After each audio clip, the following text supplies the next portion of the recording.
Hello dear students, welcome back to my channel physics SPC. Electric potential का एक question. A uniformly charge ring of radius 3 है and total charge q is placed xy plane centered at origin. A point charge q is moving toward the ring along the z axis and has speed v at a z equal to 4a. The minimum value of v such that it crosses the origin as. चार choice दे रखी है, तो सबसे पहले इसका diagram बनाते हैं। क्वेश्चन में पूछा क्या है फिर देखते हैं। तो एक रिंग बना लीजिए एक्स वाई प्लेन में। तो मैंने ये एक रिंग बना ली एक्स वाई प्लेन में। रिंग है बेटा ये, ठीक है।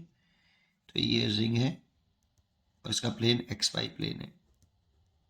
इसकी रेडियस दे रखी है 3 है, रेडियस 3 है। और इस पर जो चार्ज डिस्ट्रीब्यूट है आपका ऐसे यूनिफॉर्मली डिस्ट्रीब्यूट है। और कितना चार्ज है, क्यू चार्ज है। ये एक्स एक्सेस बना ली है और ये वाई एक्सेस बना ली है मैंने। ये एक्स एक्सेस है और ये वाली वाई एक्सेस है। ये जेड एक्सेस है बेटा, ऐसे इसको मैंने जेड एक्सेस माना है। तो ये ऑरिजिन हो गया आपका। तो सेंटर रिंग का जो है ऑरिजिन पर है और एक पॉइंट चार्ज है आपका ये रहा क्यू। और ये जो डिस्टेंस है जेड इज इक्वल टू 4 है। ये ऐसे मूव कर रहा है किसी वेलोसिटी से। मिनिमम वेलोसिटी बड़ी पूछ रहा है, कितनी मिनिमम वेलोसिटी हो जिससे ये सेंटर तक ही पहुंच पाए। देखो ये चार्ज रिंग पे पॉजिटिव चार्ज है, इसमें भी पॉजिटिव है, तो ये रिपेल करेगा इसको।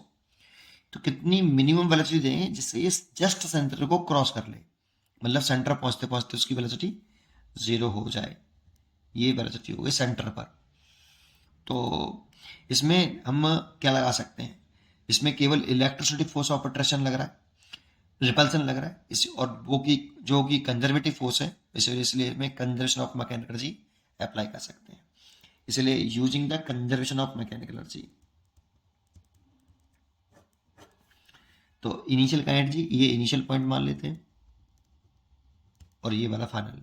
तो initial kinetic energy plus initial electric potential energy is equal to final kinetic energy plus initial final potential energy. ठीक है, इसमें वैल्यू पुट करनी है, लेकिन पहले पोटेंशियल एनर्जी का कंसेप्ट समझ लेते हैं यहाँ पे। ठीक है, फिर बढ़ते हैं आगे कि पोटेंशियल एनर्जी कैसे निकालूंगा मैं। वही बस कंसेप्ट है इसमें, और कुछ नहीं। देखो पोटेंशियल एनर्जी है तो पोटेंशियल निकाल लो आप वीपी के, जैसे किसी पॉइंट का पोटेंशियल निकालना पी पॉइंट का। तो इसको निकालने के लिए हम रेफरेंस पॉइंट इनफाइनाइट पर मानते हैं। तो पोटेंशियल की अगर तुम्हें डेफिनेशन याद हो तो डब्ल्यू इन्फिनिटी से पी तक, पी पॉइंट का पोटेंशियल निकालना है तो इनफाइनाइट से पी पॉइंट तक, क्योंकि इनफाइनाइट पर हमने रेफरेंस पॉइंट माना है, उस पॉइंट पर पोटेंशियल 0 माना है। एक्सटर्नल एजेंट द्वारा किया गया burden divide by moving test charge. ये मूविंग टेस्ट चार्ज होता है, मूविंग टेस्ट चार्ज। इसकी वैल्यू विद साइन लिखते हैं, विद साइन। जैसे ये कोई पॉइंट, कोई सोर्स चार्ज है, यहाँ सोर्स चार्ज कोई भी हो सकता है इधर की तरफ, और इस पॉइंट पर पोटेंशियल निकालना है। तो ये पॉइंट इससे आध दूरी पर है। तो इस सोर्स चार्ज से हम इनफाइनाइट डिस्टेंस पर चले जाते हैं, और इसको हमने रेफरेंस पॉइंट माना होता है, रेफरेंस पॉइंट। और यहाँ पे हम पोटेंशियल 0 मान रहे हैं और पोटेंशियल एनर्जी भी 0 मानते हैं बेटा। ठीक है, ये इनिशियल पॉइंट हो गया एक तरह से। अब यहाँ से इस टेस्ट चार्ज को क्यू नॉट को यहाँ तक लाने में एक्सटर्नल एजेंट द्वारा जितना वर्डन करना पड़ता है, लेकिन ये वेरी स्लोली मूव कराते हैं। मान लो ऐसा मान लेते हैं कि दुनिया भर का सारा फालतू टाइम हमारे पास ही होता है, और इतना फालतू टाइम हमारे पास बहुत स्लोली मूव कराएंगे, और ऐसे मूव कराएंगे जिसकी स्पीड कांस्टेंट रहे। दैट मीन्स एक्सेलरेशन 0 रहे। तो उस वाली कंडीशन में अगर इसे स्लोली मूव करा रहे हैं, काइनेटिक एनर्जी में कोई चेंज नहीं आ रहा है, स्पीड कांस्टेंट है, तो चेंज इन काइनेटिक एनर्जी 0 है। उस वाली कंडीशन में डब्ल्यू एक्सटर्नल माइनस के डब्ल्यू इलेक्ट्रिक फोर्स होता है। ये वर्क एनर्जी थ्योरम से किया है। Work energy theorem is equal to W external plus W electric force is equal to changing आइडिस 0। तो ऐसे होगा, ये इस वाली कंडीशन वैलिड होता है। और पोटेंशियल की डेफिनेशन है कि without change in energy sentence होता है ये। इसीलिए इस डब्ल्यू एक्सटर्नल की जगह ले सकते हैं माइनस के W electric force. Electric force से कंजर्वेटिव फोर्स, तो हम लिख सकते हैं माइनस का W infinity to P electric force, और ये कंजर्वेटिव फोर्स होता है, divide by Q not.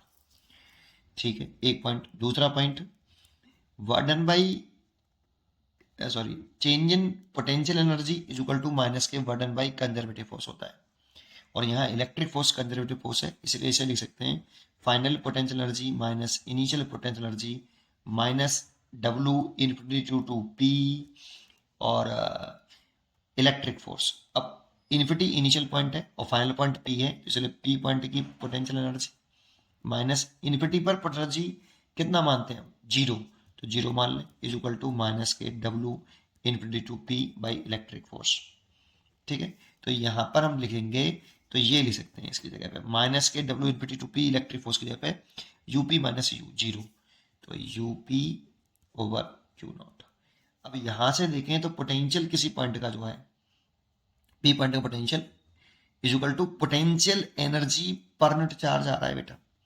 That means potential energy निकालें P पॉइंट पर, तो जो मूविंग चार्ज है उसका अगर P पॉइंट पर पोटेंशियल मल्टीप्लाई करते हैं P पॉइंट के पोटेंशियल से, तो पोटेंशियल एनर्जी निकल आती है बेटा।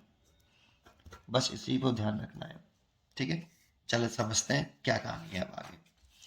तो काइनेटिक एनर्जी लिखते हैं इस वाले पॉइंट की, तो काइनेटिक एनर्जी लिखें तो लिख सकते हैं हम कितनी, half mv² plus potential energy लिखें तो चार्ज इनटू इस वाले पॉइंट का पोटेंशियल ड्यू टू रिंग, ये पोटेंशियल है due to ring, due to ring. देखो मैंने भी लिखा potential energy equal to moving charge, तो मूविंग चार्ज तो क्यू हो गया, और मल्टीप्लाइड बाई जिस पॉइंट का ये पोटेंशियल एनर्जी लिख रहे हो जिस पॉइंट पर, उसी पॉइंट का पोटेंशियल लिखना है। ठीक है, काइनेटिक एनर्जी लिखे फाइनल पॉइंट की, तो ये तो जीरो हो जाएगी क्योंकि स्पीड जीरो हो गई जगह पर। पोटेंशियल एनर्जी लिखें तो के क्यू, मूविंग चार्ज तो क्यू ही है, जब सेंटर पर आ जाएगा वो पॉइंट पर, तो सेंटर वाले पॉइंट का पोटेंशियल लिखेंगे, लेकिन लिखेंगे ड्यू टू रिंग। अब मेरे को बस केवल क्या पता होना चाहिए, पोटेंशियल रिंग का कितना होता है। तो देखो मैं डायरेक्ट लिख देता हूँ, हाफ mv² प्लस चार्ज, बता देता हूँ थोड़ा सा, ये रिंग है। अब इस रिंग की वजह से आपको पोटेंशियल निकालना आना चाहिए बेटा, क्यू चार्ज है तो इस वाले पॉइंट पे निकाल लें, तो ये डिस्टेंस अगर x है और ये डिस्टेंस अगर r है, तो इस चार्ज की इस चार्ज के अगर छोटे छोटे पार्ट कर लें, इस रिंग को छोटे छोटे पार्ट में डिवाइड कर लें, तो एक चार्ज ये, एक चार्ज ये, एक चार्ज ये, एक चार्ज ये, एक चार्ज ये, एक चार्ज, छोटे छोटे पार्ट में डिवाइड कर लें, तो कोई से भी चार्ज की इस पॉइंट तक की डिस्टेंस जो होगी, कोई से भी चार्ज से हर एक चार्ज की, ईच चार्ज की इस पॉइंट तक की जो डिस्टेंस, इस पॉइंट पे जो डिस्टेंस होगी वो बराबर होगी, वो कितनी होगी, रूट के अंदर r² प्लस x² होगा। इसलिए इस पॉइंट का जो पोटेंशियल होता है ये k Q charge over root के अंदर r² प्लस x²। लेकिन अगर हम सेंटर पर पहुंच जाएंगे एट सेंटर, तो वहां पे x जीरो हो जाता है, और x अगर जीरो हो जाता है तो इस वाले पॉइंट पर जो पोटेंशियल हो जाएगा वो के क्यू ओवर x जीरो कर दो r हो जाएगा। ये सेंटर पर पोटेंशियल होता है ड्यू टू रिंग, तो कर दीजिए खत्म। तो पहले तो इस वाले पॉइंट पर लिखना है, तो ये डिस्टेंस लिखनी पड़ेगी मेरे को, ये वाली, ये। अब ये 3a है, ये 4a है, तो पाइथागोरस से अगर ये निकालें तो ये 5a आ जाएगी, पाइथागोरस से निकाल सकते हो। इसीलिए पोटेंशियल लिखें यहाँ पे, तो ये वाला फॉर्मूला लगा लो, तो कितना के, ये तो क्यू तो है ये यहाँ पे, के Q over distance root r² plus x² मैंने निकाल के दिखाया, तो ये वाली डिस्टेंस 5a आ रही है, तो 5a ये पोटेंशियल हो गया इस वाले पॉइंट पर, इज इक्वल टू के क्यू नॉट, क्यू इंटू इस जगह पोटेंशियल लिखें सेंटर पर, तो के क्यू, सेंटर पे जब लिखते हैं तो रेडियस आती है, देखो रिंग की रेडियस, और रिंग की रेडियस इस समय 3 है, इसलिए 3a आ जाएगी।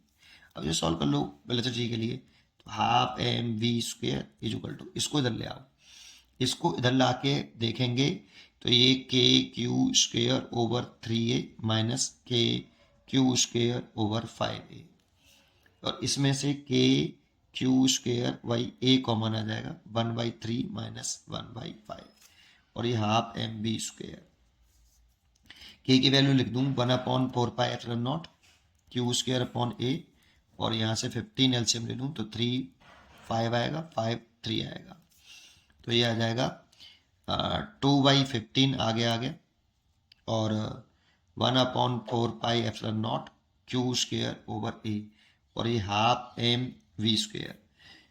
तो देखो 2 का मल्टीप्लाई ऊपर आ जाएगा, तो वी स्क्वेयर निकालूँ तो 4/15 एम भी, ये वाला एम नीचे आएगा, और 4 2 ऊपर जाएगा तो 4 हो जाएगा ये, और 1/4πε0 q square by a. Speed का अगर मैं रूल ले लूँ तो 4/15 एम और क्यू स्क्वेयर ओवर 4πε0 ए, इतना स्पीड है। लेकिन इसको लिखा ऐसे गया है, इस 4 को 2 पार्ट में डिवाइड कर लो, 2 × 2, तो 2 अलग कर लिया है और एम भी अलग कर लिया है, और एक √2 अंदर ही रहेगा, ये एक 2 अंदर रख लो, 2/15 क्यू स्क्वेयर ओवर 4πε0 ए। ऐसा चॉइस में है, चॉइस को आप देख के कर सकते हो, ये ऐसे क्यों किया, चॉइस को देख के करिए, आपको समझ में आएगा। इसकी जो चॉइस हो गई वो आपकी B choice is correct, B choice is correct. देखो इस क्वेश्चन को करना तो आसान था, इसमें मैंने समय ज़्यादा लगा लिया मानता हूँ, पर एक बात बताइए, क्वेश्चन समझाना अलग चीज़ होती है और पेपर में क्वेश्चन करना अलग चीज़ होती है ना। तो इस पे ज़रूर ध्यान दें, और मैंने तो समझाने की कोशिश करी है, आपको ये पेपर में थोड़ी समझाना है, वहाँ पर थोड़ी समझाते धोलेंगे इस चीज़ को, डायरेक्ट आना चाहिए आपको। पर मैंने डायरेक्ट कर देता तो समझ में नहीं आता कुछ बच्चों को, मैं तो सबको समझाना चाहता हूँ। ठीक है, पढ़ते रहिए और खुश रहिए। Thank you.